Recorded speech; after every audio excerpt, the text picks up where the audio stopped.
கிழிஞ்ச சட்டக்காரி என்ன கிண்டலத்தான் பேசுறாங்க. கிழிஞ்ச சட்டக்காரி என்ன கிண்டலத்தான் பேசுறாங்க. ஏ மனசு தாங்காம நான் அழுகிறேன். அம்மா ஏ மனசு தாங்காம நான் அழுகிறேன். தோட்டக்காரையா வீட்டில பழைய சட்டை தருவதா சொன்னீங்களே. தோட்டக்காரையா வீட்டில பழைய சட்டை தருவதா சொன்னீங்களே.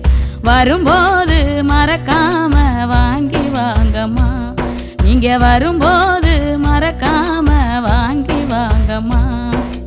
விடுதி சோறு புழுவுன்னு வீதியில கொட்டுறாங்க. விடுதி சோறு புழுவுன்னு வீதியில கொட்டுறாங்க. நான் மட்டும் தம்பிக்கு ஊட்டுற நினப்பில் அழுதுகிட்ட தின்னுக்குறேன். நான் மட்டும் தம்பிக்கு ஊட்டுற நினப்பில் அழுதுகிட்ட தின்னுக்குறேன். அன்புள்ள